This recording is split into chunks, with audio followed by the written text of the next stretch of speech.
मोक्षमार्गस्य नेतारं भेत्तारं कर्मभूभृतां ज्ञातारं विश्वतत्त्वानां वन्दे तद्गुणलब्धये वन्दे तद्गुणलब्धये। आचार्य उमास्वामी विरचित तत्वार्थ सूत्र मोक्षशास्त्र आपण बघतोय। ह्याच्यामध्ये सम्यक ज्ञानाचे भेद बघितले आपण, मती, श्रुत, अवधी, मनपरे आणि केवल ज्ञान। तर ही ज्ञान कशी आहेत? एकतर सम्यक ज्ञान आहेत आणि आपल्या सुखाला कारण आहेत, म्हणून ही 5 ज्ञान सोडून अन्य दुसरं कुठलंही ज्ञान आपल्या सुखासाठी कारण नाही, किंवा ह्या संसारातून मुक्त व्हायचं असेल तर ह्या 5 ज्ञानांच्या आधारे आपण मुक्त होणार आहे। म्हणून काय सांगितले? तत्प्रमाणे, म्हणजे ही 5 ज्ञानच काय आहेत तर प्रमाण म्हणजे खरी ज्ञान आहेत, हे बघितलं आपण। मग काल आपण काय बघत होतो की इंद्रियांच्या द्वारे ज्ञान होतं असं म्हणतो। तर ते असं म्हणतो म्हणजे काय? त्याचा अर्थ काय होतो नक्की? की इंद्रिय हे निमित्त आहे, त्या इंद्रियांच्या द्वारे जाणणारा तर कोण आहे? मी जीवच जाणतो, किंवा जीवाचं ज्ञान गुण जो आहे तर त्या ज्ञान गुणाच्या द्वारे आपण जाणतो। मग त्यामुळं आपण इथं उपादान आणि निमित्त बघितलं। मग शरीर हे काय आहे? उपादान आहे का निमित्त आहे?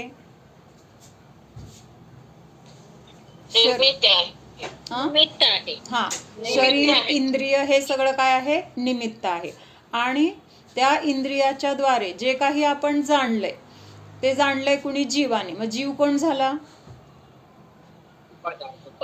उपादान। हा, हे पक्का आपल्याला पाहिजे। म्हणजे जाणणारा एक तर जीवच आहे, दुसरं हे इंद्रिय वगैरे काही जाणत नाहीत। किंवा अजून त्यांनी काय काय सांगितलं होतं? प्रकाश असेल तर प्रकाशामुळे ज्ञान होतं, किंवा वस्तू समोर असेल तर ज्ञान होतं, असं त्यांचं म्हणणं काय आहे? तर त्या वस्तूमुळे ज्ञान झालं, प्रकाशामुळे ज्ञान झालं, असं मानणं काय आहे तर मिथ्या आहे। त्या वस्तूला आपण जाणतो ते ज्ञानाच्या द्वारे जाणतो, वस्तू आहे म्हणून वस्तू जाणली जाते असं नाही। वस्तू नसताना पण त्या वस्तूचं ज्ञान होतं की नाही आपल्याला? स्मरणात असलेलं किंवा अजून काय पूर्वी आपण भोगलेलं, म्हणजे हे सगळं काय आहे तर ज्ञान जाणतं। हां, मग त्यासाठी आपण इथं काल बघत होतो की अपूर्ण ज्ञान का विकास जिस समय अपना व्यापार करता है। म्हणजे अपूर्ण ज्ञान म्हणजे आत्ताचं आपलं कर्मसहित ज्ञान किंवा कर्माच्या आवरणाने झाकलेलं ज्ञान, म्हणजे काय आहे तर आपण अल्पज्ञानी आहोत। जर आपला जेवढं काही ज्ञानाचा विकास आहे तो ज्ञानाचा विकास आत्ताच्या पर्यायामध्ये आहे का? नाहीये।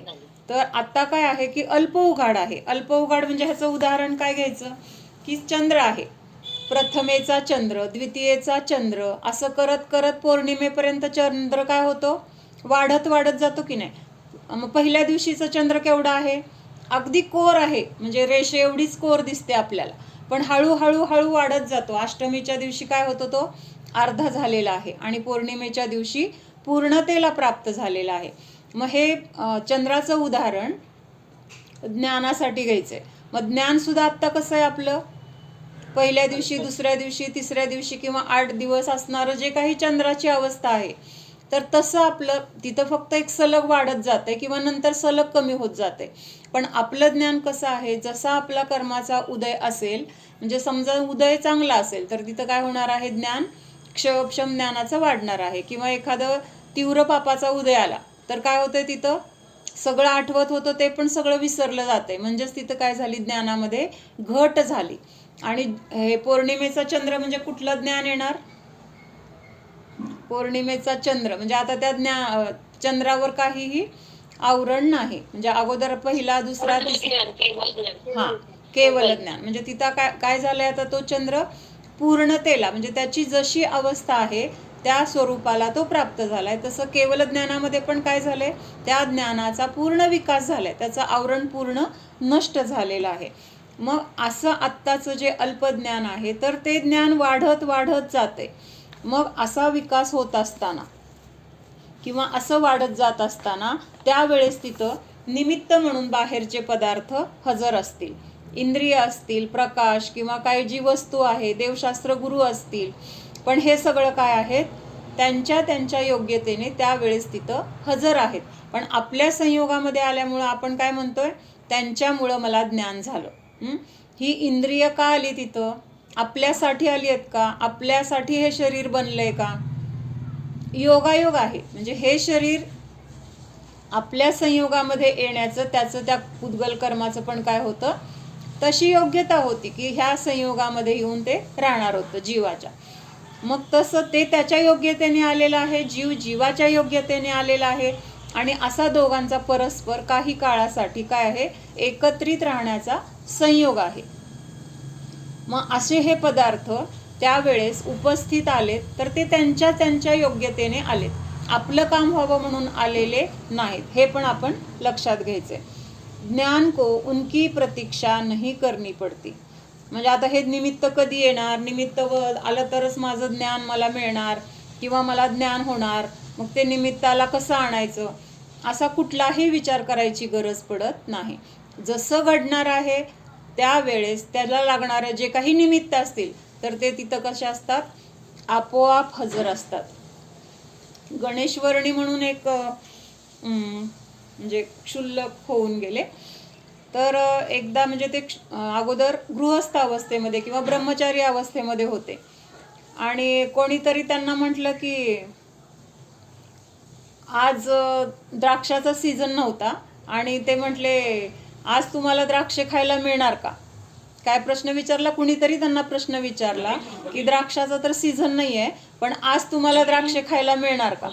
मग त्यावेळेस ते काय म्हणाले, जर माझी योग्यता असेल की आज माझ्या पोटात द्राक्षे जाणार, अशी योग्यता असेल तर ते ऐन वेळेस कुठून पण हजर होतील आणि नसेल तर होणार नाही. आणि योगायोगाने काय झालं, ते असे जेवायला थोड्या वेळाने निघाले आणि तेवढ्यात एक दिल्लीचे कुठले तरी सेठ त्यांच्या गाडीतून आले आणि कुणाला तरी विचारलं, गणेश प्रसाद वर्णीजी कुठे आहेत, मी त्यांच्यासाठी द्राक्षे आणलेत आणि त्यांना द्यायचे.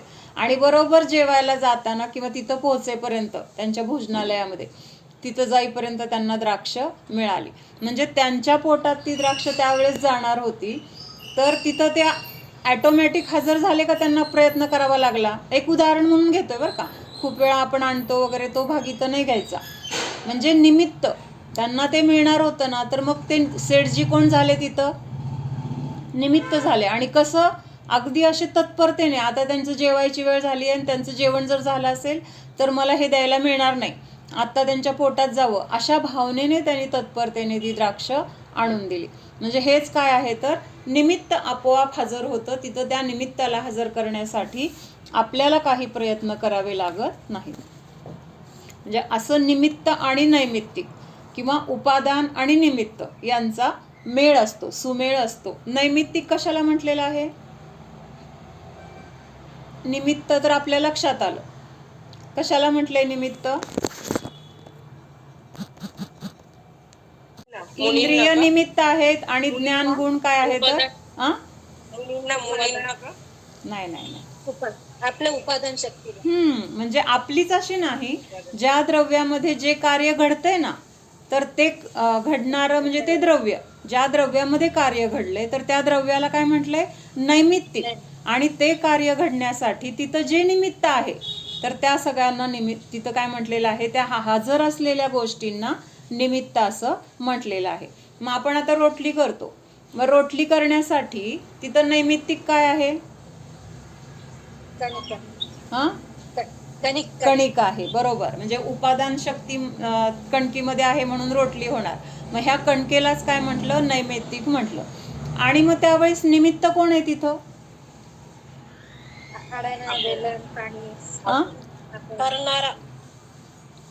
करणारा एकच निमित्त आहे का? म्हणजे निमित्त खूप असतील, खूप निमित्त, बरोबर.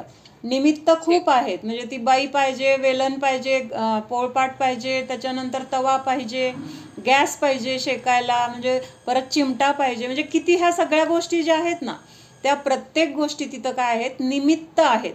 त्यांच्यामध्ये काही त्यांनी केलेलं नाही. घडलंय कुठं? कणकेमध्ये घडलेले आहे. रोटली होण्याचं कार्य कुठं घडलंय? कणकीमध्ये घडलंय. मग त्या बाईनी केली किंवा आपण ह्या बाकीच्या गोष्टींना काय करत नाही? स्वीकारतच नाही की तिथं गॅस आहे, तवा आहे, वेलन आहे, ह्या गोष्टीला आपण स्वीकारत नाही. आपण काय म्हणतो? मी केली. केली का आपण केली तर मग आपल्याला वेलणाची गरज नाही लागली पाहिजे, तव्याची गरज नाही लागली पाहिजे. पण ह्या सगळ्या गोष्टी असल्याशिवाय आपण करू शकत नाही.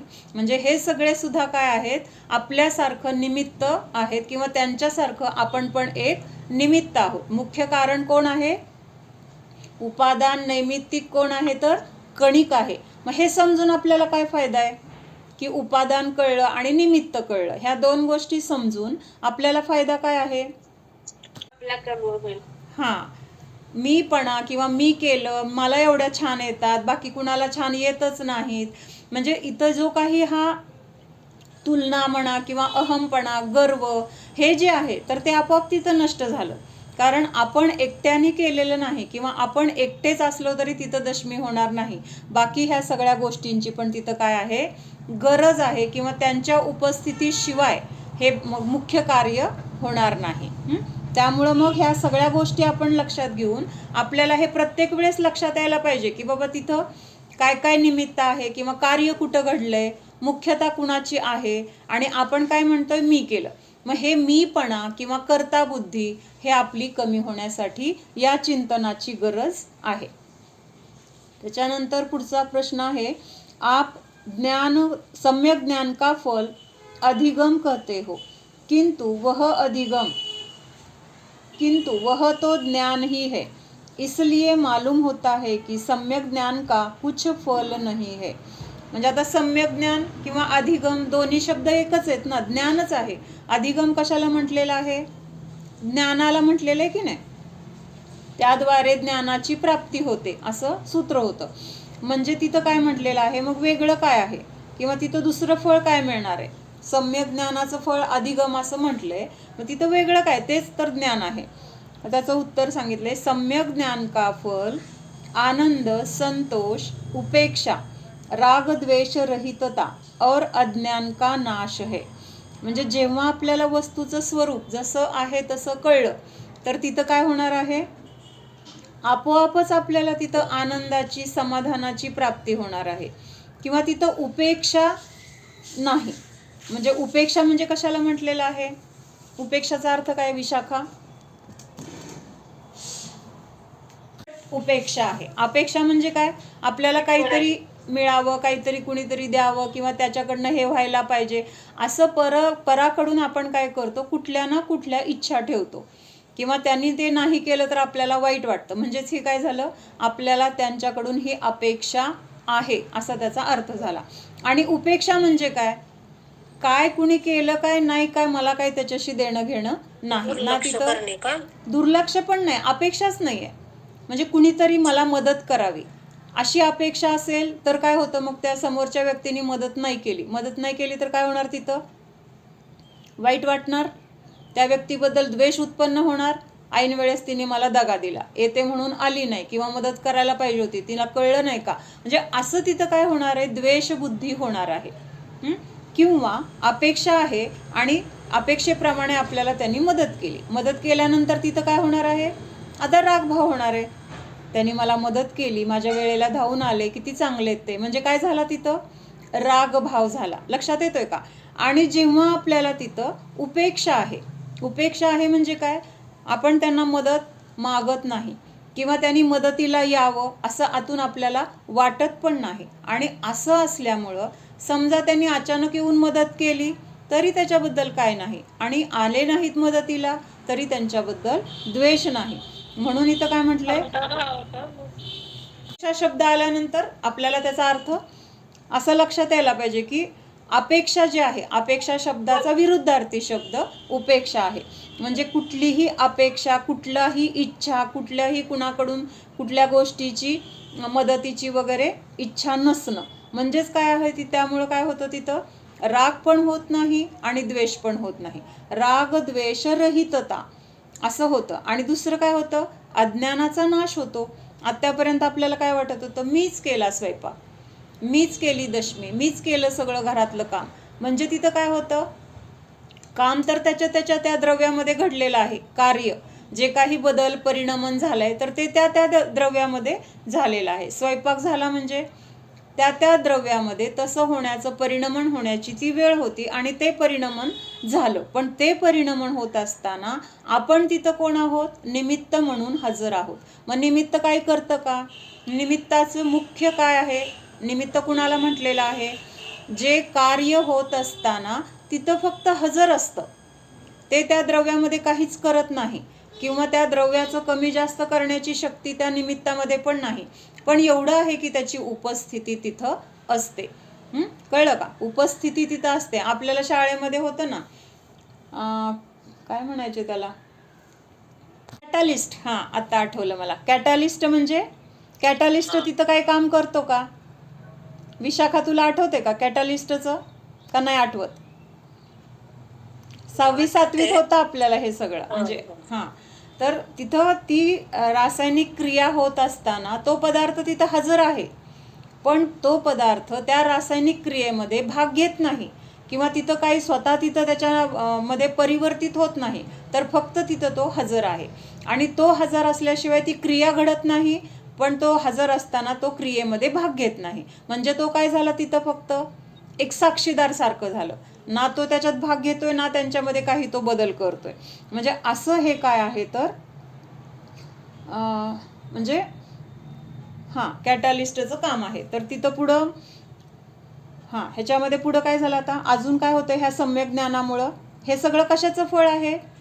की आता आपल्याला कुणाकडनं अपेक्षा राहिली नाही किंवा आपल्याला मग एवढ्या स्वयंपाक केला आणि आपलं कुणी कौतुक केलं नाही तर आपल्याला वाईट वाटेल का? ज्ञानामुळे. हां, ज्ञान झाल्यानंतर मग मी केलंच नाही ना. मी जर केलं असलं तर माझी कौतुक केल्यानंतर मला आनंद वाटेल किंवा कौतुक नाही केलं तर दुःख वाटेल. पण जेव्हा ही गोष्ट कळाली की हे काय मी केलेलंच नाही आहे, मी तिथं फक्त एक निमित्त रूपाने हजर आहे, त्याचं परिणमन त्या त्या द्रव्याच्या योग्यतेने झालं. मग निमित्त काही करत नाही. काय म्हटलंय? निमित्त काही करत नाही. मग मी काय केलं? काय केलं आपण? जीवाने तर काहीच नाही. शरीराची थोडीफार हालचाल तरी झाली. म्हणजे इकडच्या हात आपण इकडून तिकडं गेलो, आलो, ठेवलं, घेतलं, काहीतरी बदल करण्यासाठी आपण तशा हालचाल आपल्याकडनं झाल्या वगैरे. पण जीवाने तर काय केलंय? जीवाने तर कुठल्या गोष्टीला स्पर्श पण केला नाही. करतोय का जीव स्पर्श? जिथं ह्या शरीराला स्पर्श करू शकत नाही तिथं बाहेरच्या गोष्टींना करायचा तर काही विषय नाही. म्हणून तिथं हे आपल्याला कर्ता बुद्धी नष्ट होण्यासाठी हे खूप महत्त्वाचं आहे. काय महत्त्वाचं आहे? बाहेर ज्या ज्या क्रिया घडत आहेत तर त्या क्रिया घडत असताना आपण तिथं करता नाही, तर आपण फक्त तिथं निमित्त रूपाने हजर आहोत. आणि जीवाचं तर काय काम आहे? एक जाणणं जीवाचं काम आहे. त्यामुळं तिथं आपण त्याचा करता नाही, हे आपल्याला पक्क लक्षात घ्यायचे. कधी लक्षात घ्यायचे?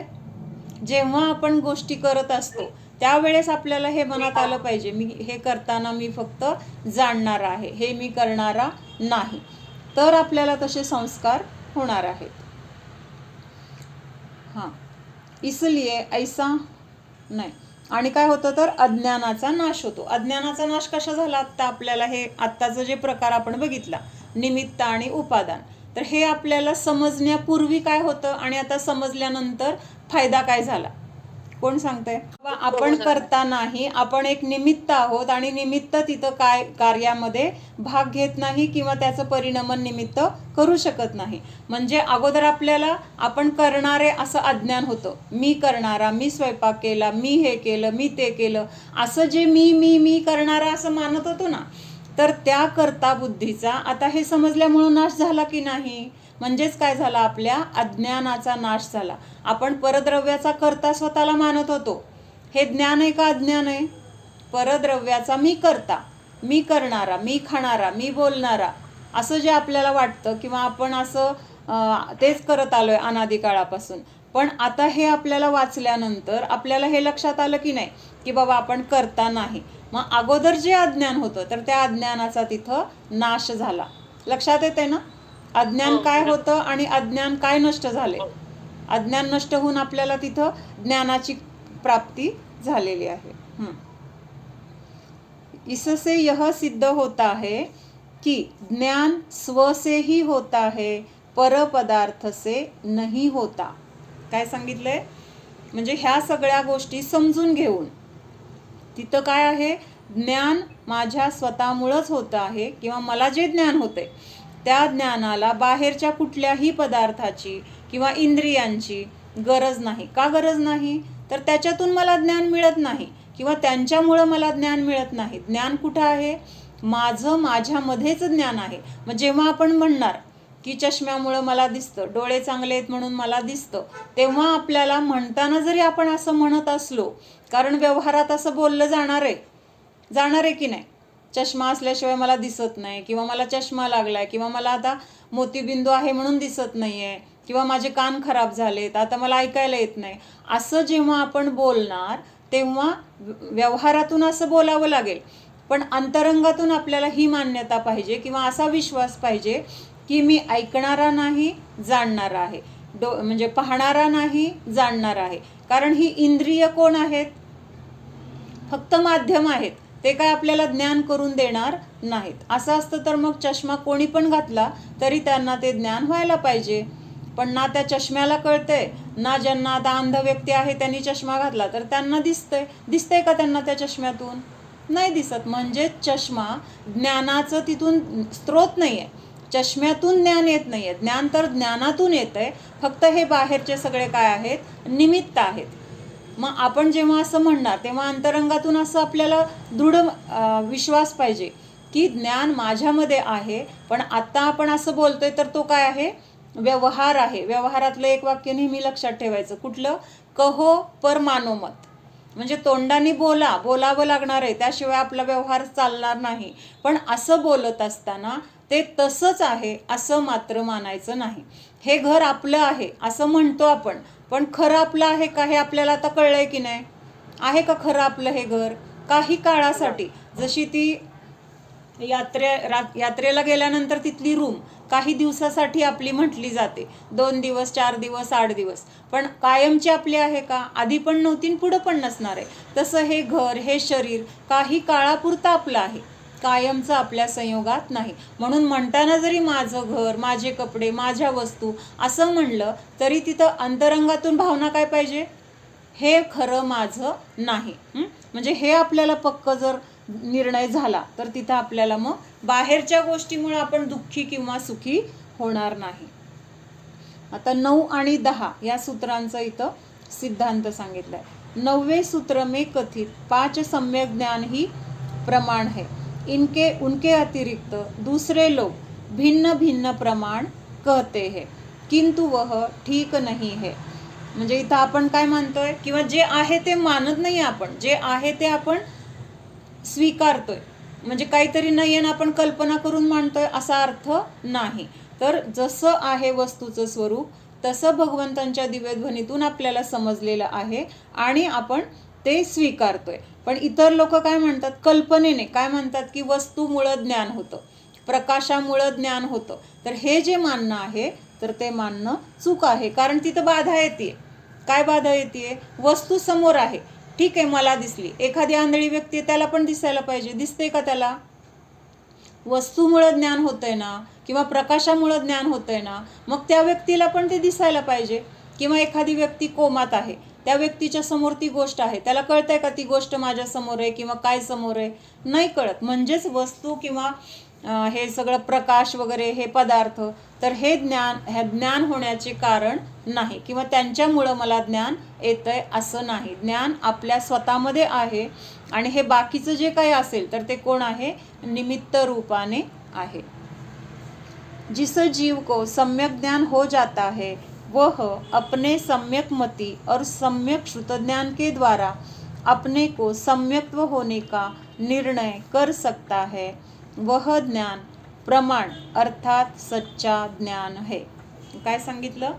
मग असं वस्तूचं स्वरूप आपल्याला समजलं, तसा विश्वास, तसं श्रद्धा निर्माण झालं तर मग ह्या सम्यक मतिज्ञान आणि सम्यक श्रुतज्ञान याच्याद्वारे मी माझ्या आत्मस्वरूपाला जाणले किंवा हा मी जाणणारा जीवच आहे किंवा ह्या सगळ्यापासून मी भिन्नच आहे असं तिथं आपल्याला भेदविज्ञान आणि आत्मस्वरूपाची प्रतीती होते.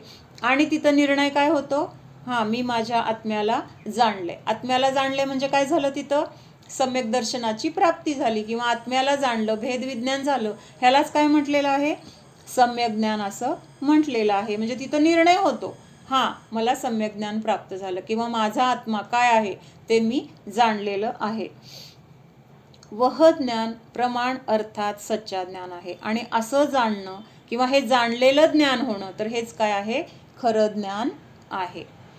त्याच्यानंतर आता पुढचं सूत्र आहे 11वं, परोक्ष प्रमाण के भेद. आता आपण कालच्या सूत्रात बघितलं होतं ना, प्रमाणाचे 2 प्रकार आहेत. कुठले? एक प्रत्यक्ष प्रमाण आणि दुसरं परोक्ष प्रमाण. तर आता हे परोक्ष आणि प्रत्यक्ष ह्या म्हणजे आता प्रमाणाचे भेद, जो पहिला भेद आहे परोक्ष घेतलेला आहे इथं. तर काय म्हटलेलं आहे, आद्ये परोक्षम. 11 नंबरचं सूत्र आहे, पान नंबर आहे 46. काय सांगितलंय, आद्ये परोक्षम. आद्ये म्हणजे अगोदरचे किंवा पहिले.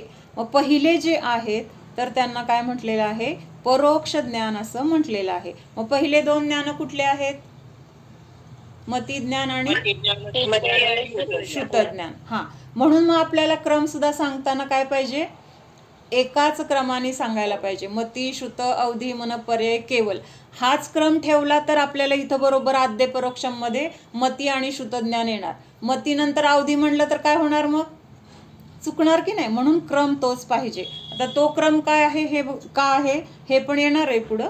हां, तर आत्ता काय सांगितलंय, प्रारंभ के 2 अर्थात मती ज्ञान और श्रुत ज्ञान परोक्ष प्रमाण है. म्हणजे पहिले ही जी 2 ज्ञान आहेत, मती ज्ञान आणि श्रुत ज्ञान, ह्यांना काय म्हटलेलं आहे, परोक्ष प्रमाण. परोक्ष म्हणजे काय, परोक्ष कशाला म्हटलेलं आहे, हां म्हणजे इंद्रिय आणि मनाच्या द्वारे हे ज्ञान होतंय. कुठलं, मती ज्ञान आणि श्रुत ज्ञान. म्हणजेच ह्या ज्ञानाला परावर अवलंबून राहावं लागतंय. म्हणजे जिथं इंद्रिय असतील त्या इंद्रियांच्या माध्यमातून त्यांना ज्ञान होणार आहे. म्हणजे ज्ञान होण्यासाठी तिथं इंद्रियांचं माध्यम गरजेचं आहे. म्हणून त्यांना काय म्हटलंय, परोक्ष.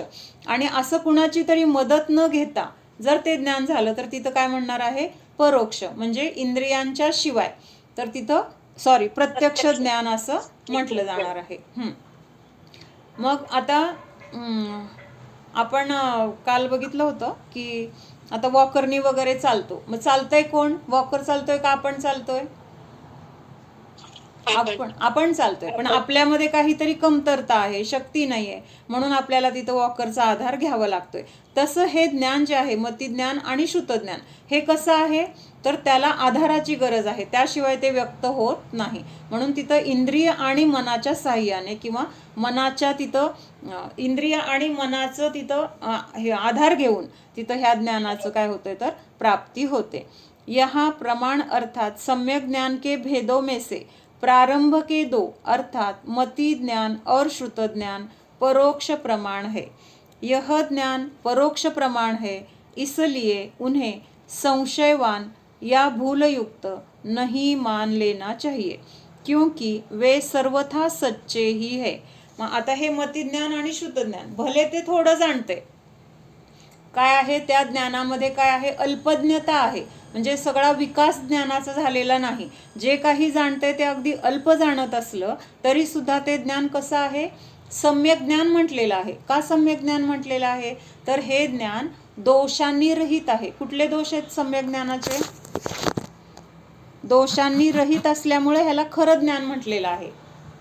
बरोबर, संशय, विपर्यय आणि अनध्यवसाय ह्या दोषांनी ते रहित आहे. त्यामुळं ते कसं आहे, भलेही अल्प जाणत असेल पण जेवढं काही जाणणार तर ते कसं जाणतंय, जसं आहे तसंच जाणणार. 100 मधलं 20च जाणता येते, पण ते 20 जाणलेलं कसं आहे तर परफेक्ट आहे, जसं आहे तसं आहे. त्याच्यामध्ये शंका नाही, विपरीतता नाही किंवा काय काय माहिती असं अनध्यवसाय पण नाही. उनके उपयोग के समय इंद्रिय या मन निमित्त होते है. आलं का, आपण म्हणणार आहे मतिज्ञान आणि श्रुतज्ञान इंद्रिय आणि मनाच्या द्वारे झालं किंवा होतं, पण ते म्हणत असताना इंद्रिय किंवा मन तिथं फक्त काय आहेत तर निमित्त मात्र आहेत, ज्ञान त्यांच्यातून येत नाही. इसलिए पर अपेक्षा के कारण उन्हें परोक्ष कहा है. म्हणजे तिथं ह्या पराची तिथं काय आहे तर अपेक्षा आहे. म्हणजे तिथं अपेक्षा आहे म्हणजे तिथं ते असल्याशिवाय तिथं कर्माचा तसा उदय आहे की त्यांच्या अवलंबनानेच आपल्याला ज्ञान होणार आहे, त्यामुळे तर त्यांना त्यांची अपेक्षा आहे असं म्हटलंय आणि त्यामुळे त्यांना परोक्ष ज्ञान म्हटलेलं आहे. स्व अपेक्षा से पाचों प्रकार के ज्ञान प्रत्यक्ष है. प्रत्यक्ष कुठल्या अपेक्षेने म्हटलेलं आहे? कारण ते जीवाचेच आहेत, ज्ञान गुणाचेच ते काय आहेत तर भेद आहेत. त्या अपेक्षेने ते म्हणजे जीवाच्या द्वारेच तिथं प्राप्ती आहे, पराच्या द्वारे नाही. एक प्रश्न है, तब क्या सम्यक मति ज्ञान वाला जीव यह जान सकता है कि मुझे सम्यक ज्ञान और सम्यक दर्शन है? काय प्रश्न आला इथं? मग ह्या सम्यक मति ज्ञानाद्वारे जीवाला हे कळतं का की मला सम्यक ज्ञान आहे, मला सम्यक दर्शन आहे, असा प्रश्न आहे. उत्तर, ज्ञान सम्यक है इसलिए अपने को सम्यक ज्ञान होने का निर्णय भली भांति कर सकता है. ज्ञान सम्यक है इसलिए अपने को सम्यक ज्ञान होने का निर्णय भली भांति कर सकता है, और जहाँ सम्यक ज्ञान होता है वहाँ सम्यक दर्शन अविनाभावी होता है, इसलिए उसका भी निर्णय कर ही लेता है. कळलं का काय म्हणलं? म्हणजे आपल्याला सम्यक दर्शन झाले किंवा नाही ह्याची आपल्याला सारखी शंका असते की नाही? असते की नाही? मला झाले का, सम्यक दृष्टी आहोत का आपण? मग त्यांनी इथं काय सांगितलंय की जर आपल्याला वस्तूचं स्वरूप जसं आहे तसं ज्ञान आहे किंवा त्या ज्ञानाचा तसा निर्णय आहे की मी जे जाणले ते योग्यच जाणलेलं आहे, मग असं जर सम्यक ज्ञान आपल्याला झालेलं लक्षात येतंय तर तिथं सम्यक दर्शन असणारच. का म्हटलेलं आहे? कारण सम्यक दर्शन आणि सम्यक ज्ञान ह्यांना अविनाभावी म्हटलेलं आहे. अविनाभावी म्हणजे काय? एकमेकांचे राहू. हा, सम्यक दर्शन आहे म्हणलं की तिथल्या ज्ञानाला सम्यक ज्ञान हे आलंच नाव. त्या ज्ञानाला सम्यक म्हटलं जाणारच. तिथं काही समयभेद पण नाही. पहिल्या समयामध्ये सम्यक दर्शन झालं आणि मग पुढच्या समयामध्ये सम्यक ज्ञान झालं असं नाही. ज्या समयामध्ये सम्यक दर्शनाची प्राप्ती झाली त्याच समयामध्ये त्या जीवामध्ये असलेल्या ज्ञानाला सम्यक हे लक्षण तिथं लागू झालं. म्हणून त्यांना अविनाभावी का म्हटलंय? त्याच वेळेस आहेत. म्हणजे पहिल्यांदा सम्यक दर्शन झालंय आणि नंतर जर सम्यक ज्ञान झालं असं म्हटलं तर तिथं अविनाभाव संबंध राहणार नाही. कारण पहिल्या समयामध्ये एकटं सम्यक दर्शनच आहे ना. पण अविनाभाव म्हणजे काय? दोन्ही एकाच वेळेस आहेत किंवा एकमेकांशिवाय ते असूच शकत नाहीत. त्यामुळं एकाच समयामध्ये तिथं सम्यक दर्शन आणि सम्यक ज्ञान आहे किंवा सम्यक ज्ञान आहे हे जर आपल्याला कळतंय तर नियमाने तिथं सम्यक दर्शन असणारच. किंवा सम्यक दर्शन झाले, आत्म्याचा अनुभव झालाय हे लक्षात येतंय, तिथं असणारं ज्ञान नियमानं सम्यक ज्ञानच असणार आहे. हाँ, जहाँ सम्यक ज्ञान होता है वहाँ सम्यक दर्शन अविनाभावी होता है, इसलिए उसका भी निर्णय कर ही लेता है. यदि निर्णय नहीं कर पाए तो वह अपना अनिर्णय अर्थात अनध्यवसाय कहलाएगा. आपल्याला जर असं शंका असेल, काय माहिती झालं की नाही असं जर वाटत असेल तर तिथं काय म्हटलंय? मग तो ज्ञानाचा दोष झाला. कुठला दोष आहे की नाही? काय माहिती, काय कळत नाही. मग तिथं ते अनध्यवसाय झालं किंवा संशय झालं आहे का नाही, निर्णय नाही आहे ना कुठलाच. आणि त्यामुळं तिथं काय झालं? मग त्या ज्ञानाला तिथं मिथ्या ज्ञान म्हणावं लागेल. म्हणजे जिथं निर्णय आहे, जसं आहे तसं जाणलेलं आहे, आत्म्याबद्दल श्रद्धा आहे, ह्या गोष्टी असताना, तिथं निर्णय असताना ह्या गोष्टीचा, तर तिथं काय आहे? नियमाने ज्ञान सम्यक किंवा दर्शन सम्यक आहे आणि त्या दोघांचा अविनाभाव आहे. पण आपल्याला जर निर्णय होत नाही, शंका आहे किंवा काय माहिती असल नसल असं असेल तर तिथं काय आहे? दोषाने सहित ते ज्ञान म्हटलं जाणार आहे. ऐसा होने पर उसका वह ज्ञान मिथ्या ज्ञान कहलाएगा. का मिथ्या ज्ञान म्हटले लक्षात येते सगळ्यांच्या? ज्ञानामध्ये संशय, विपर्यय, अनध्यवसाय आहेत, तर त्यातला एखादा जरी दोष असला ह्या तीनपैकी तरी ते ज्ञान सम्यक नाही. कारण सम्यक ज्ञान कसं आहे? ह्या दोषाने पूर्ण रहित आहे. तिथं एक निर्णय आहे, हे असंच आहे.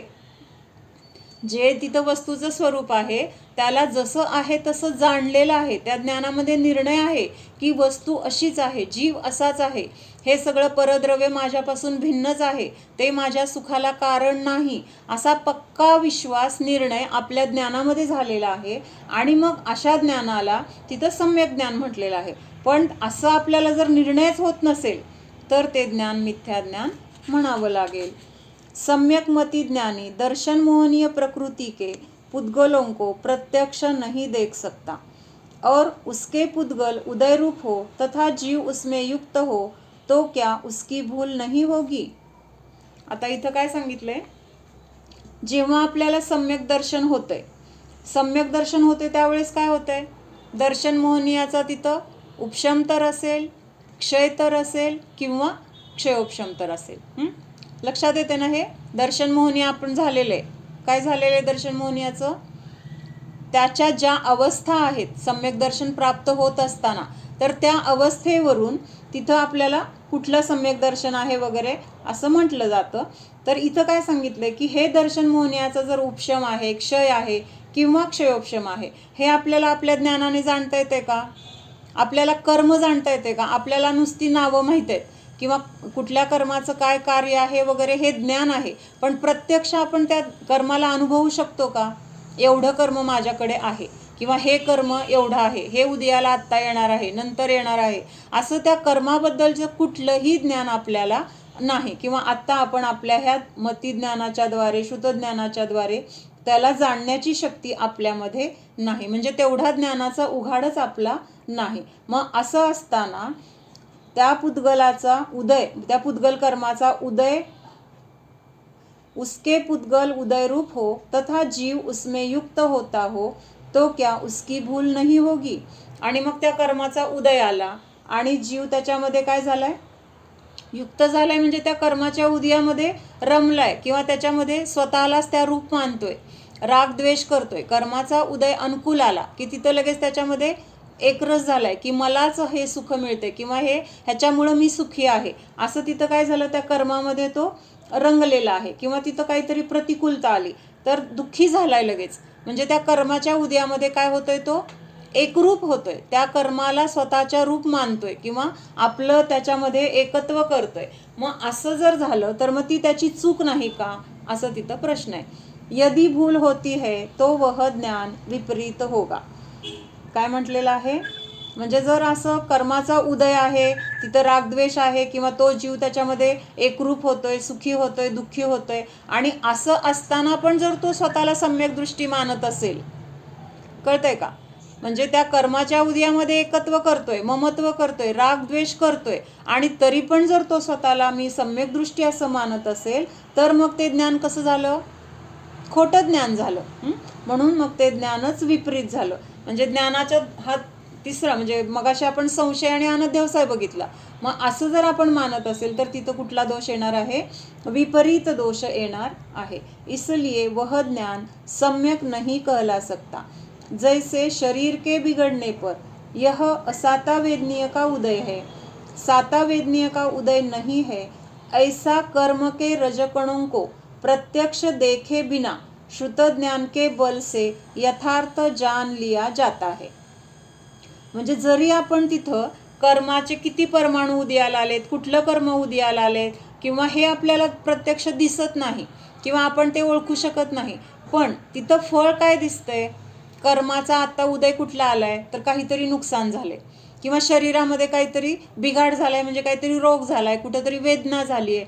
मग असं असताना तिथं आपल्याला एवढं तर कळतं की पापाचा उदय आहे. मग पापाचा उदय म्हणजे कुठल्या कर्माचं कार्य आहे, हे असातावेदनीय कर्माचा. असातावेदनीय कर्म काय करतं, तर शरीर आणि संयोगामध्ये जे काही प्रतिकूल आहे, तर ती प्रतिकूलता देण्याचं काम असातावेदनीयाचं आहे. म्हणजे इथं असातावेदनीय पण काय झालंय, निमित्त आहे. हे आपल्याला प्रत्येक वेळेस आता लक्षात यायला पाहिजे. ते कर्म आपल्याला दुःख देतंय का, नाही, तर आपणच केलेले पूर्वीचे परिणाम ते आत्ता आपल्याला ह्या कर्मरूपाने भोगावे लागत आहेत. म्हणून तिथं काय सांगितलंय, जरी आपल्याला ते कर्म दिसत नाही, त्याचे परमाणू आपल्याला दिसत नाहीत, त्यांचा उदय येताना त्यांच्या परमाणूंची अवस्था आपल्याला दिसत नाही, तरी पण अनुकूलता आहे किंवा प्रतिकूलता आहे, ह्याच्यावरून सातावेदनीयाचा उदय आहे की असातावेदनीयाचा उदय आहे, एवढं आपण मात्र आपल्या श्रुतज्ञानाच्या द्वारे जसं आहे तसं जाणू शकतो. असं आहे का की आपल्याला रोग झालाय आणि आपण म्हणतोय की सातावेदनीयाचा उदय, असं तर नाही. आता एवढं तर आपल्याला सहज कळतं की नाही, म्हणजे समोर आपल्याला फळ काय मिळाले, त्याच्यावरून कार्य घडण्याच्या पूर्वी काय कारण होतं हे लक्षात येतं की नाही. कार्य काय घडलंय आता? आपल्या संयोगामध्ये दुःख होण्यासारख्या घटना घडल्यात. मग ह्या घटना घडल्यात त्याच्यावरून आपण अनुमान काय लावू शकतो की आता असाता कर्माचा उदय आहे. मग ते कर्म दिसत नाही, पण आत्ताच्या फळावरून ते कर्म नियमाने असाताच होतं असं आपल्याला लक्षात येतंय की नाही? कळतंय का मला काय म्हणायचंय? एखाद्या मुलाला 98% मार्क पडले, हे कार्य दिसतंय आपल्याला. कार्य दिसतंय म्हणजे काय? रिझल्ट दिसतोय, त्याचा फळ दिसतंय आपल्याला. काय फळ मिळालंय त्या मुलाला? 98% मार्क पडलेले आहेत. मग आपल्याला त्या मुलाची काहीच ओळख नाही आहे. आपण पेपरमध्ये वाचलं की हा मुलगा 98%ने पहिला आला. मग हे बघितल्यानंतर आपण अनुमान काय करतो? अनुमान काय करतो आपण? बोला. म्हणून पडले असतील त्याला चांगले मार्क. म्हणजे त्यांनी खूप अभ्यास केला असेल, तो खूप हुशार असेल, त्याच्या जे कोणी टीचर असतील ते त्याला चांगले मिळाले असतील, किंवा त्या टीचरनी जे सांगितलं ते त्यांनी तसं केलं असेल, ऐकलं असेल, म्हणून त्याला 98% मार्क मिळाले. म्हणजे त्यांनी जे जे काही केलं तर ते काय होतं? कारण होतं. आणि त्या कारणाचं फळ पुढं जाऊन जे कार्य घडले, कुठलं कार्य घडले? त्याला 98% मार्क पडलेत. हे कार्य आहे, फळ आहे किंवा रिझल्ट आहे. मग हा जो रिझल्ट आहे, आपण आत्ता रिझल्ट बघतोय. आपल्याला त्या मुलाने काय काय केले दिसतंय का? किंवा तो जेव्हा करत होता आपण त्या मुलालाच ओळखत नव्हतो, त्यामुळं तो काय करतोय, कुठं राहतोय, कुठं शिकतोय, कसं करतोय काहीच माहीत नाही आहे. पण आत्ताचे त्याचे मार्क बघून आपण त्यांनी वर्षभर काय केलेलं असेल ह्याचा अनुमान, अंदाज लावू शकतो की नाही? कळतंय का? आता कळलं हे उदाहरण तरी, तृप्ती? इथं काय सांगायचं की आत्ता माझ्या संयोगामध्ये मला खूप दुःख होईल असं कर्म उदयाला आलेलं आहे. मला आता इथं काय सगळे दुःखाचे प्रसंग आहेत. मग ह्याच्यावरून आपण अनुमान काय करणार? काय करणार? अंदाज काय करणार? की मी पूर्वी काहीतरी पाप केलं होतं, असं दुःख येण्यायोग्य माझे तसे परिणाम झाले होते, आणि त्या परिणामांच्या द्वारे मी तसं कर्म बांधलं होतं. आणि कुठलं कर्म आहे ते मग आता? असाता वेदनीय. म्हणजे मी कुणाला तरी दुःख दिले म्हणून मी बांधताना काय बांधले? असाता कर्म बांधले, आणि ते कर्म आता उदयाला आले. पण आधी उदयाला येण्यापूर्वी असाता कर्म आहे, किंवा असं मला उदय येणार आहे, किंवा मी असा त्रास दिलेला आहे, ह्या गोष्टी आपल्याला आधी काहीच आठवत नाही आहेत. केलेल्या आहेत कुठल्या तरी भावामध्ये कधीतरी, पण आत्ता आपल्याला आठवत नाही आहेत. पण जेव्हा आपल्याला रिझल्ट दिसतोय समोर, काही चांगली घटना घडली, तर तिथं साता वेदनीयाचा उदय आहे. साता आणि असाता सगळ्यांना माहित आहे का? साता उदय म्हणजे काय? आपण गुजराती लोकांचं कधी बोलणं ऐकलंय का? ते एकमेकांना जे असं भेटल्यानंतर पहिला प्रश्न काय? केम छो? मग तो समोरचा म्हणतो सातामे छे. सातामे म्हणजे मी सुखात आहे. साता म्हणजे काय? जिथं आपल्याला सगळी अनुकूलता मिळते. मग ह्या साता वेदनीय नावाच्या कर्माच्या द्वारे आपल्याला जे जे काही आपल्या संयोगामध्ये मिळणार, तर ते सगळं कसं असणार? आपल्याला छान वाटेल, आपल्याला आनंद वाटेल, आपल्याला सुख वाटेल, असं तिथं ते कर्माचा उदय असणार. मग असं उदय देणारं किंवा असे संयोग देणारं जे कर्म आहे, तर त्याचं नाव आहे साता वेदनीय. आणि असाता वेदनीय म्हणजे काय? तर तिथं आपल्याला सगळं त्याच्याद्वारे दुःखाचे सगळे प्रसंग, दुःखाचा सगळा संयोग, म्हणजे ज्याच्याद्वारे आपल्याला त्रास होईल, दुःख होईल, असा संयोग आपल्याला तिथं मिळतो. म्हणजे तिथं जर आपल्याला संयोगामध्ये दुःख असेल तर आपल्याला मागं काय केलंय ते आठवत नाही, कुठलं कर्म बांधलंय ते आठवत नाही. पण जर उदय झालाय, दुःख मिळतंय, तर त्याच्यावरून आपण हा अंदाज लावू शकतो की हा असाता कर्माचा उदय आहे. कळतंय का?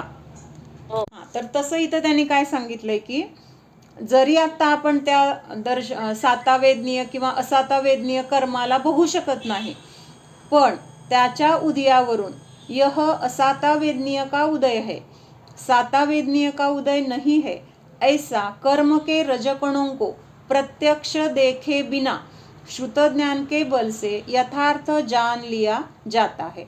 उसी प्रकार अपने ज्ञान अनुभव से श्रुत ज्ञान के बल से यह सम्यक यथार्थ जाना जा सकता है कि दर्शन मोहनीय कर्म उदय रूप नहीं है। म्हणजे जर आपल्याला तिथं परद्रव्याविषयी ममत्व नाही आहे, एकत्व नाही आहे, किंवा स्वतःच्या आत्म्याची रुची आहे, किंवा आत्म्याचं सोडून बाकीच्या कुठल्या गोष्टी करण्यामध्ये, भोगण्यामध्ये, पैशामध्ये रुची वाटत नाही, तर तिथं काय समजायचं की आपल्याला तिथं किंवा आपल्या आत्म्याचा अनुभव आहे. तर ह्याद्वारे आपलं श्रुतज्ञानाच्या द्वारे आपण हे जाणू शकतो की आता दर्शन मोहनीय कर्म उदयाला आलेलं नाही. दर्शन मोहनीय कर्म उदयाला आलं नाही म्हणजे काय आहे, कुठली अवस्था आहे तिथं? दर्शन मोहनीय कर्माचा आत्ता उदय नाही. मग अवस्था कुठली आहे असा प्रश्न आहे. दर्शन मोहनीय कर्म नसतं तेव्हा तिथं कुठली अवस्था असते, काय असतं तिथं? हा, म्हणजेच तिथं सम्यक दर्शन आहे. लक्षात येते का? दर्शन मोहनीयाचा क्षय उपशम होतोय किंवा त्याचा क्षय उपशम होतोय म्हणजे काय आहे, त्यावेळेस त्याचा उदय तिथं नाहीये. म्हणजेच काय आहे तिथं? सम्यक दर्शन आहे. मग हा निर्णय आपण आपल्या ज्ञानाच्या द्वारे करू शकतो असं तिथं सांगितलंय. क्या सम्यक मती ज्ञान यह जान सकता है की अमुक जीव भव्य है या अभव्य? हा एक प्रश्न आपल्या सगळ्यांना पडतो, नेहमी पडतो की नाही, मी भव्य आहे का अभव्य आहे, किंवा समोरचा जीव असं वागतोय म्हणजे तो अभव्यच असणार आहे असं आपल्याला वाटतं. म्हणजे एखाद्या पापी व्यक्तीला वगैरे बघून असं वाटतं, पण असा विचार पण आपण करायचा नाही. आत्ता त्याच्या तीव्र पापाचा उदय आहे, त्याचे तसे कर्म उदयाला आले, त्याच्याकडून तसे घडत असतील पाप, पण वाईटातला वाईट जीव सुद्धा त्याची योग्यता आल्यानंतर सम्यक दर्शन प्राप्त करून मोक्षाला जाऊ शकतो. त्यामुळं कुठल्याही जीवाला हीन दीन लेखायचं नाही. अभव्य म्हणजे काय झालं, तुच्छ लेखणार आपण, आहे हा काय मोक्षाला जाणार नाही, ह्याच्याकडनं काही धर्म होणार नाही, म्हणजे असं बघण्याचा दृष्टिकोन आपला बदलतो, तर तो बदलला नाही पाहिजे. मग इसके संबंध में श्री धौला शास्त्र में लिखा है कि अवग्रह से ग्रहण किए गए अर्थ को विशेष जानने की आकांक्षा इहा है.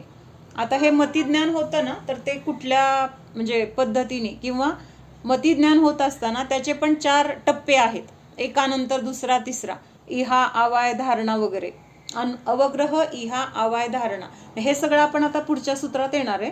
ते शब्द इथं आलेत म्हणून फक्त सांगितलं. जैसे किसी पुरुष को देखकर यह भव्य है या अभव्य, इस प्रकार की विशेष परीक्षा करना सो इहा ज्ञान है. इहा ज्ञान संदेह रूप नहीं होता, क्योंकि इहात्मक विचार बुद्धि से संदेह का विनाश हो जाता है. संदेह से ऊपर, अवाय से नीचे तथा मध्य में प्रवृत्त होने वाली विचार बुद्धी का नाम इहा है. हे मी आत्ता घेत नाहीये, त्याचं सूत्र बघताना आपण डिटेलमध्ये घेऊया. म्हणजे ह्या मतिश्रुत ज्ञानाच्या द्वारे आपण आत्म्याला जाणतो.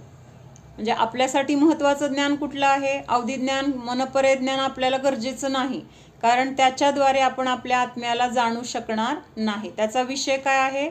पुद्गल पदार्थ आहे. त्यामुळं पुद्गलाला जाणण्यासाठी त्याचा उपयोग आहे, जीवाला जाणण्यासाठी नाही. मग जीवाला जाणताना आपल्याला ह्या ज्ञानाचं, कुठल्या मती आणि श्रुत ज्ञानाच्या द्वारे आपण आपल्या आत्मस्वरूपाला जाणू शकतो. पण ह्या मती आणि श्रुत ज्ञानाच्या द्वारे जेव्हा आपण आपल्या आत्म्याला विषय करतो म्हणजे आत्म्याला जाणायला जातो, आत्मसन्मुख होतो, तर त्यावेळेस तिथं इंद्रिय आणि मनाचं अवलंबन राहत नाही. म्हणजे मतिज्ञान कसं आहे? इंद्रिय आणि मनाच्या द्वारे पण होतंय आणि इंद्रिय आणि मनाच्या शिवाय पण होतंय. लक्षात येतंय का? इंद्रिय आणि मनाच्या द्वारे आपण कुणाला जाणणार आहे?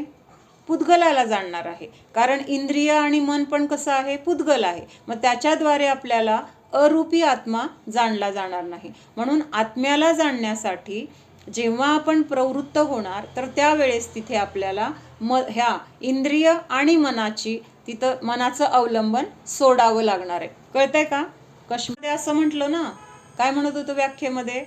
जे इंद्रिय आणि मनाच्या द्वारे होतं, असा शब्द तिथं होता.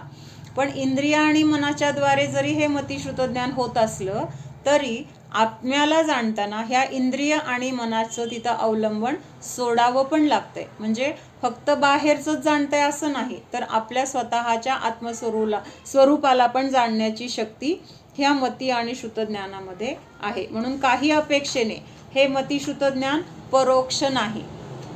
कारण परोक्ष कशाला म्हटलंय? इंद्रियांचं अवलंबन घेतलं की त्याला परोक्ष म्हटलंय. मग आत्म्याला जाणताना आपण इंद्रिय आणि मनाचं अवलंबन सोडतोय, तिथं काय करतोय? आत्मसन्मुख होतोय. तिथं आपल्याला कानाची, डोळ्याची किंवा बाकीच्या कुठल्याही इंद्रियांची गरजच लागत नाही. आत्म्याला ज्ञान स्वरूपाला जाणताना ह्या इंद्रियांचा विषय उलट सोडावा लागतो. कारण ह्या इंद्रियांचा विषय काय आहे? पुद्गल पदार्थ आहे. डोळ्यांनी काय दिसतं आपल्याला? डोळ्याच्या द्वारे ज्ञान होते. म्हणजे काय दिसतं डोळ्याने? मूर्तिक पदार्थ दिसतात, रूपी पदार्थ दिसतात का अरूपी दिसतात? कुठले दिसतात? रूपी पदार्थ. म्हणजे डोळ्याचा विषय पुद्गल द्रव्य. कानाने काय ऐकू येतं? शब्द. शब्द काय आहे? पुद्गल आहे. म्हणजे कानाचा विषय पण पुद्गल द्रव्य आहे. स्पर्शाने काय अनुभवलं जातं? थंड आहे, गरम आहे, किंवा अजून काय? मऊ आहे, कठीण आहे. हे सगळे विषय पण कुणाचे आहेत? पुद्गलाचे. म्हणजे स्पर्शाचा विषय पण पुद्गल आहे. नाकाने जो वास येतो, तर ते वास येतो म्हणजे काय? आपल्याला ते दिसत नाही आहेत परमाणू, इतके सूक्ष्म आहेत. पण त्या परमाणूंचं सुद्धा कुठले आहेत ते परमाणू? कुठलं द्रव्य आहे? पुद्गल द्रव्य आहे. इतके सूक्ष्म असतात की आपल्याला ते आपल्या ज्ञानाचा तो विषयच नाही आहे, अल्पज्ञान असल्यामुळं. म्हणजेच तिथं नाकाचा विषय पण पुद्गल द्रव्य. राहिलं काय आता? रसनेंद्रिय. रसनेंद्रियाच्या द्वारे आपण काय जे काही म्हणजे चव बघतो किंवा आपल्याला समजतं, तर तो पदार्थ पण कसा आहे? पुद्गलच आहे ते द्रव्य पण. म्हणजेच ह्या इंद्रियांचा विषय काय आहे? पुद्गल आहे. मग आपला आत्मा कसा आहे? स्पर्श रसगंध वर्ण रहित आहे. म्हणजेच काय आहे? अरूपी आहे. मग आत्म्याला जाणत असताना ही इंद्रिय कामाला येत नाहीत, त्यांचा विषय एकच आहे. आता डोळ्याला सांगितलं थोडा वेळ ऐकायचं काम करणार का डोळे? नाही. किंवा कानाला सांगितलं थोडा, आता काहीतरी दात काढलाय, थोडा वेळ तू कानाने खाऊया आपण, होतंय का? म्हणजे ज्या त्या इंद्रियाचं जे जे ठरलेलं आहे ते सोडून दुसरं काहीही ते करत नाही. तसं इंद्रियांचा विषय एकच आहे, पुद्गल द्रव्य. पुद्गलाला सोडून ते दुसरे कुणाला जाणण्याची त्यांची शक्तीच नाही आहे, त्यांची योग्यताच नाही आहे. म्हणून तिथं काय म्हटलेलं आहे? इंद्रियाच्या द्वारे जाणलं जाणार तर पुद्गल, आणि आत्म्याला जाणण्यासाठी म्हणून तिथं इंद्रिय किंवा मन उपयोगी नाही. पण ज्ञान मात्र कशाच्या द्वारे होणार आहे? मतिशुद्ध ज्ञानाच्या द्वारेच होणार आहे आत्म्याचं ज्ञान. पण तिथं काय आहे? इंद्रिय आणि मनाच्या अवलंबनाशिवाय होणार आहे. लक्षात येतंय? नाही. इंद्रियाच्या द्वारे बाहेर पडते. नळातून पाणी आलं, पाणी म्हणजे नळ आहे का? पाणी म्हणजे नळ आहे का? तसं इंद्रिय म्हणजे समजा असं कनेक्शन आहे की ज्याद्वारे त्याच्यातून बाहेर ज्ञान पडतंय किंवा जाणण्यासाठी ते बाहेर बघतंय, काय आहे कसं आहे हे जाणण्यासाठी त्याद्वारे फक्त ते बाहेर पडतंय. पण ते म्हणजे बाहेर पडणारं ज्ञान म्हणजे ती इंद्रिय नाही आहेत. किंवा पाणी म्हणजे जसं नळ नाही, तसं हे आपलं ज्ञान आणि इंद्रिय हे पूर्ण वेगळे. ज्ञान हे जीवाचं आहे आणि इंद्रिय ही पुद्गलाची आहेत, पुद्गलापासून बनलेली आहेत, आणि ज्ञान तर जीवाचा गुण आहे. मन आणि ज्ञान एकच आहे असं वाटतं आपल्याला, कारण आपण त्याच्याशी इतकं एकरूप झालेले आहोत, इतकं त्याच्याशी आपलं अनादी काळापासूनचे संबंध संस्कार आहेत की ते वेगळं आहे हे आपल्याला पहिल्यांदा स्वीकारच होत नाहीये. म्हणूनच आपल्याला इथं सगळ्या आचार्यांनी खोलून खोलून परत परत प्रत्येक सूत्रामध्ये परत त्याच्यातून भेदविज्ञान करण्यासाठी कसा फरक आहे, कसं वेगळं आहे हे सांगितले. आता इंद्रिय काय आहेत? पुद्गल द्रव्यापासून बनले. इंद्रियांचा विषय म्हणजे इंद्रिय जाणणार तर कुणाला जाणू शकणार? पुद्गलाला जाणू शकणार. इंद्रिय कुठलंही इंद्रिय पुद्गल द्रव्य सोडून दुसऱ्या द्रव्याला जाणू शकत नाही. त्यामुळं तिथं जाणणारा कोण आहे? जीव आहे. जाणण्याची शक्ती जीवामध्येच आहे, ज्ञान गुण जीवामध्येच आहे, पुद्गलामध्ये नाही. आणि शरीर काय आहे? पुद्गल आहे. डोळे, कान, नाक हे सगळं काय आहे? पुद्गल परमाणूंपासून बनलेला एक स्कंद आहे. अनेक पुद्गल परमाणूंपासून बनलेलं हे काय आहे? तर एखादी वस्तू बनवताना जशा अनेक गोष्टी एकत्रित करतो तसे इथं अनेक पुद्गल द्रव्य एकत्रित आलेले आहेत. मग हे पुद्गलापासून जे काही आपल्याला जाणलं जाणार आहे तर ते पुद्गलच आहे. जाणतंय ज्ञान, पण त्या इंद्रियांचा अवलंबन घेते, त्यावेळेस त्या इंद्रियांच्या द्वारे जाणत असल्यामुळं तिथं विषय पण काय आहे? तर पुद्गलच आहे. का पुद्गलाला जाणतंय? जाणतंय तर ज्ञानच, पण तिथं का पुद्गलाला जाणतंय? तर पुद्गल इंद्रियांच्या द्वारे किंवा पुद्गल इंद्रियांचा आधार घेऊन तिथं काय करते? जाणण्याचं काम होते. त्यामुळं तिथं बाहेरचं जे जाणलं जाते तर ते पुद्गल आहे. पण जेव्हा हेच ज्ञान, मतिज्ञान आणि श्रुतज्ञान, ह्या 5 इंद्रियांचं आणि मनाचं अवलंबन सोडते म्हणजे आपण आता डोळ्यांनी बघायचं काम करतोय, डोळे झाकले, त्या इंद्रियांचं काम बंद झालं. खात होतो, खायचं सोडलं, थोड्या वेळासाठी बंद केलं, खाणार नाही असा नियम घेतला, तिथं ते इंद्रिय बंद झालं. किंवा स्पर्शनेंद्रिय, बाहेर काय उखडतंय, गरम होतंय, कसलं वातावरण आहे, काही नाहीये तिकडं. म्हणजे हे सगळ्या इंद्रियांचा विषय सोडून किंवा त्या इंद्रियांची जी गरज आहे तिकडं दुर्लक्ष करून आपण माझ्या आत्मस्वरूपाला मला जाणायचंय असा विचार करून जेव्हा आपण आत्मसन्मुख होतो त्यावेळेस तिथं हे इंद्रियांचं अवलंबन आपोआप सुटलं, सगळं सोडावं पण लागलं नाही. आणि मग तिथं जाणण्याचा विषय कोण झाला? अरूपी आत्मा, अमूर्तिक आत्मा, जिथं स्पर्श रस गंध वर्ण नाही. त्यामुळं तिथं जाणताना इंद्रियांची पण गरज नाही, तर उलट इंद्रियांचं अवलंबन सोडावं लागणार आहे.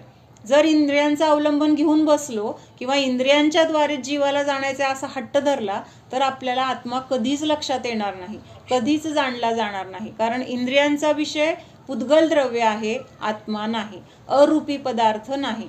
हे इंद्रिय कुठल्याच बाहेर म्हणजे अमूर्तिक आकाशद्रव्य, कालद्रव्य, धर्मद्रव्य ह्यांना जाणू शकणार नाही. म्हणजे आत्ता ज्ञानाच्या द्वारे जरी ह्या इंद्रियांच्या द्वारे मला जाणायचंय म्हटलं तरी पण आपण इंद्रियांच्या द्वारे आकाश द्रव्याला जाणू शकत नाही. मग हेच एवढं पक्क कशासाठी करायचं? हे भेदविज्ञानच आहे. माझं ज्ञान माझ्यामध्ये आहे, पराला जाणण्यासाठी माझं ज्ञान नाही, तर मला जाणायचे तर माझ्या ज्ञानाच्या द्वारे मी मला जाणू शकतो हा विश्वास येतो. म्हणजे परावलंबनाची मला गरज नाही हे कळतं. किंवा परद्रव्याचं पण आपण काही करू शकत नाही, परद्रव्य पण माझं काही करू शकत नाही, इंद्रिय मला माझा आत्मा दाखवून देऊ शकणार नाहीत, म्हणजे त्यांच्यावर अवलंबून राहायची गरज नाही. म्हणजे इथं आपल्याला आपलं स्वावलंबन कळतं किंवा आपलं वैभव कळतं, परामध्ये माझं काय ज्ञान नाही आहे, अस्तित्व नाही आहे हे कळतं. हेच आपल्याला समजून तिथं जसं हे इंद्रिय वेगळी आहेत तसं मन पण काय आहे तर पुद्गल द्रव्याचाच भाग आहे. फक्त ते इतकं सूक्ष्म आहे की ते किती जरी आपण मायक्रोस्कोप वगैरे जरी घेतला किंवा अजून कुठल्या त्याच्यापेक्षा सूक्ष्म कुठल्या यंत्राच्या द्वारे बघायचं म्हटलं तरी सुद्धा ते पकडीत येणार नाही. तो आपल्या ज्ञानाचा विषयच नाही. अवधी ज्ञान, मनपरे ज्ञान त्याला जाणू शकतं. ज्ञान कशामुळं होतं तर आपल्या मतामध्ये किंवा आपल्या जैन धर्मामध्ये काय सांगितलंय? ज्ञानामुळंच होतंय. म्हणजे आता आपल्याला उपादान आणि निमित्त ह्याचं ज्ञान झालं. मग ह्याचं ज्ञान झालं पण कुठून झालं तर आपल्याच ज्ञानामध्ये जे काही आवरण होतं तर ते आवरण नष्ट झालं आणि तिथं ते उपादान आणि निमित्तचं ज्ञान झालं. ह्या पुस्तकामुळं झालं किंवा मी सांगितलं म्हणून झालं किंवा अजून कुठंतरी ऐकलं म्हणून झालं असं नाही. म्हणजे ते इतर लोक काय म्हणतात, पुस्तकामुळं ज्ञान झालं, लाईट आहे लाईटच्या प्रकाशामुळं मला ज्ञान झालं, म्हणजे लाईटमधून ज्ञान आलं, पुस्तकामधून ज्ञान आलं असं ते मानतात. म्हणून ते ज्ञान खोटं आहे किंवा त्यांचं मानणं खोटं आहे. पण आपल्या धर्मामध्ये काय सांगितलंय भगवंतांनी की आपल्याला ज्ञान होतंय तर ते आपल्याच ज्ञानाच्या द्वारे होणार आहे, पराच्या द्वारे होणार नाही. म्हणून आपले हे जे 5 प्रकार सांगितले तर ते त्या अपेक्षेने सम्यक सांगितले. आणि म्हणजे कुमती वगैरे इथं नाही घ्यायचं. म्हणजे ते आता जे असं मानणारे आहेत ना की वस्तूतून ज्ञान येतं किंवा असं, मग त्यांचं ज्ञान कुमती कुश्रुत आहे, कळलं का? पण त्यांच्या मान्यता कशा चुकीच्या आहेत ना ते इथं सांगितलंय. आणि त्या मान्यता आपल्या नाहीत किंवा आपल्या ज्ञानात नाहीत, म्हणून तिथं आपल्या ज्ञानाला सम्यक ज्ञान म्हटले. आणि त्यांच्या ज्ञानामध्ये अशा चुकीच्या मान्यता आहेत म्हणून त्यांच्या ज्ञानाला कुमती, कुश्रुत, कुअवधी असं म्हटलेलं आहे. की आता कर्म हे कोण आहे? ते हातात दोऱ्या पकडणारा माणूस असतो ना, कठपुतलीला चालवणारा, तसं ते कर्म आहे. आणि ते कर्माच्या हातात आपल्या सगळ्या दोऱ्या आहेत. आणि मग ते कर्म जसं आपल्याला नाचवतंय ना तसं आपण नाचतोय. पण त्यांनी नाचवत असताना आपल्याला त्यावेळेस हा सावधपणा पाहिजे किंवा आपल्याला त्यावेळेस हे लक्षात आलं पाहिजे की हे कर्म माझ्याकडून किंवा माझ्या संयोगामध्ये कर्म आहे त्यामुळं असं सगळं घडतंय. पण ह्यापासून किंवा कर्मापासून हे दोन्ही पण मी वेगळं आहे. काही दिवसांनी ते कर्म नष्ट होणार आहे. कर्म राहणार आहे का कायम आपल्यासोबत? नाही, काही दिवसांनी ते कर्म नष्ट होणार आहे. आत्ता आपल्या दोऱ्या हातात आहेत म्हणून आपल्याला नाचावं लागते. एकदा ह्या दोऱ्या संपल्या की ते आपल्याला नाचवू शकणार नाही. म्हणजे ते नाचवत असताना आपण जर असं नाचायचंय मला, म्हणजे त्यांनी नाचवलं तसं त्याच्यामध्ये एकरूप होऊन आपण नाचलो तर कर्म नाचवत नाहीये, मग आपणच नाचतोय, कारण आपल्याला इच्छा आहे नाचायची. लक्षात येते का? त्यांनी जरी आपल्याला ते काम करायला सांगितलं तरी नाविलाज म्हणून ते काम करणं आणि आवडीने ते काम करणं, ह्या दोन गोष्टीमध्ये फरक आहे. गेली काही कस्तुरी? कळतंय का? हा, कळतंय का काय म्हणायचंय मला? म्हणजे जरी आत्ता ते कर्म आपल्याला कठपुतलीप्रमाणे नाचवतंय तरी नाचवत असताना मला नाचायचं नाहीये त्याच्याप्रमाणे, माझं स्वतंत्र अस्तित्व आहे. आता नाविलाज म्हणून नाचावं लागतंय, नाचणं माझं काम नाही असं तिथं आपल्या मनामध्ये. नाचवणं म्हणजे प्रत्यक्षात नाचतोय असं नाही, पण जे जे काही करतोय ना आपण, आपल्याकडनं ज्या क्रिया घडतायत, आपल्या मनामध्ये जे विचार येत आहेत, जे भाव येत आहेत, तर त्यावेळेस आपल्याला कर्मापासून मी भिन्न आहे ह्याची जाणीव असणं गरजेचं आहे. आपण काय करतोय, त्या कर्माच्या उदयामध्ये एकरूप होतोय, मलाच त्रास होतोय, मलाच छान वाटतंय, माझंच आहे असं आपण त्यांच्याशी एकरूप होतो ना, ते चुकीचं आहे. नाविलाज म्हणून करणं आणि आनंदाने करणं. कामगार काम कसं करतो? आनंदाने करतो का नाविलाज म्हणून करतो? कसं करतो? त्याला आवडतं का आपल्यात काम करायला? त्याला घरी जायचे पडलेलं असतं की नाही? तसं मग तसं आता कर्म नाचवते पण नाविलाज आहे, आपल्या दोऱ्या त्याच्या हातात अडकल्यात, मग त्या दोऱ्या काढून घ्यायचं काम करायचं आपल्याला. मग आपण जर त्या नाचण्यामध्ये आनंदाने नाचलो, एकरूप झालो, तर आपल्याला त्या दोऱ्या आपण त्याच्या हातात राहू द्या असं म्हणल्यासारखं आहे. म्हणजे आपल्याला त्यातून सुटायची इच्छा नाही. मग ते कर्म कशाला दोऱ्या सोडते? अजून पुढच्या येतात अजून. ओम सावधान, जाणा हा मी शुद्ध जीव आहे, जाणणारा आहे, मात्र जाणत आहे.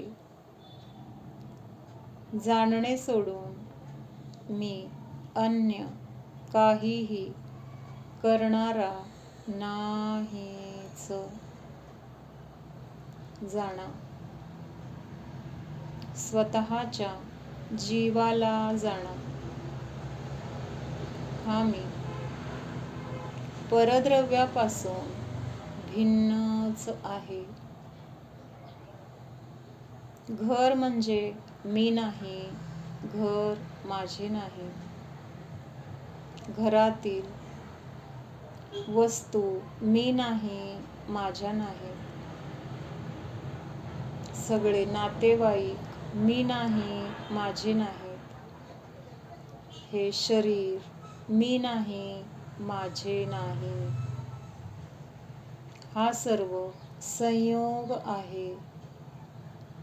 कर्माच्या उदयामध्ये हा संयोग मला प्राप्त झाला आहे. या सर्व संयोगाचा नियमाने वियोग होणार आहे. हे सर्व कर्मकृत कार्य आहे. हा संयोग परद्रव्य आहे, परच आहे. कर्म देखील परद्रव्यच आहे. या संयोगापासून, कर्मांपासून, कर्माच्या उदयापासून, या उदयामध्ये घडणाऱ्या इष्ट अनिष्ट, अनुकूल प्रतिकूल घटनांपासून मी अत्यंत भिन्न आहे. या सर्वांना मी मात्र जाणणारा आहे. परद्रव्यरहित